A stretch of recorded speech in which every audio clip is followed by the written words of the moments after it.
Have you ever wandered into a place so quiet, so still, that the silence itself begins to scream? Somewhere hidden deep within the dense foliage of an unmarked jungle lies a house, decaying, almost eaten alive by vines and moss. Locals say the forest grew around it to keep people away, to bury its secrets. They say no one has lived there for over 60 years. But last week, a group of hikers swore they heard someone crying for help from inside. And that was just the beginning. We arrived in the late afternoon. The air was thick, unnaturally warm despite the jungle's usual coolness. As we hacked our way through tangled paths, not found on any map, birds suddenly stopped chirping. The entire jungle, as if on cue, held its breath, and then, through the towering trees, we saw Eat the house. Blackened wood, shattered windows, and a broken front door hanging by one hinge. It didn't look abandoned, it looked waiting.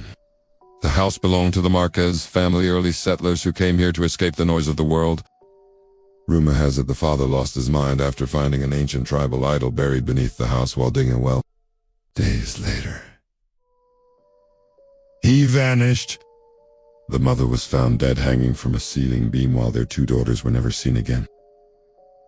Some say their screams still echo at night. Others claim the jungle consumed them. No one dared go near that house for decades. But we were not just tourists.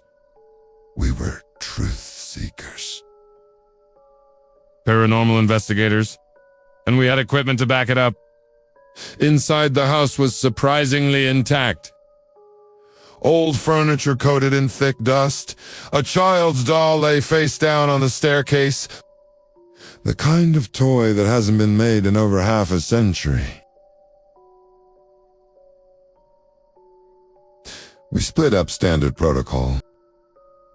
I stayed on the first floor with Marcus, while Jen and Kai went upstairs.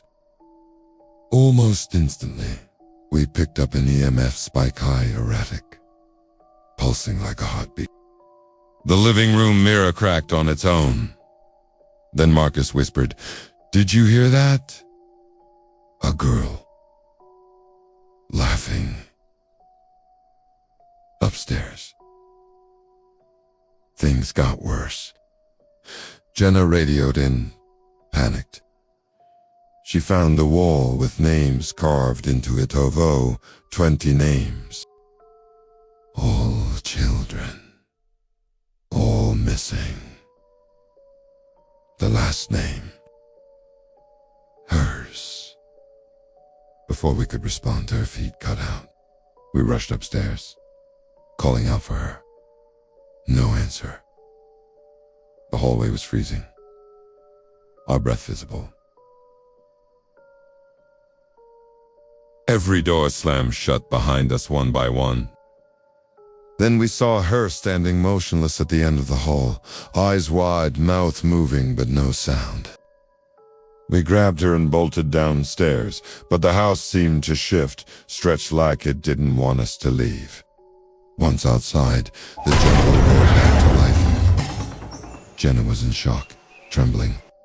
She said something was whispering to her the whole time, telling her she belonged there now. That she was chosen? Back at camp, she didn't speak for hours.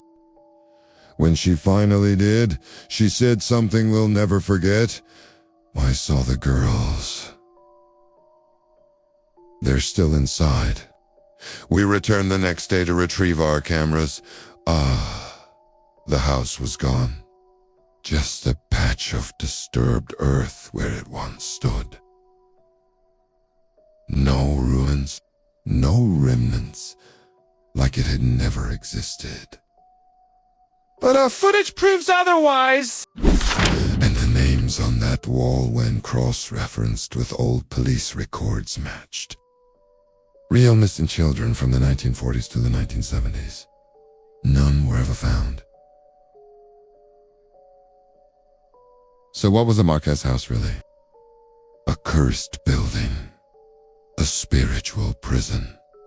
Or something. For old or something the jungle tried to bury forever. One thing is certain. Not every ghost story is fiction. And sometimes, the places we're warned to avoid are exactly where the truth hides. If you're as fascinated and terrified as we are, subscribe for more real paranormal investigations every week. And tell us in the comments, would you have gone inside that house? Or would you have listened? When the jungle tried to warn you.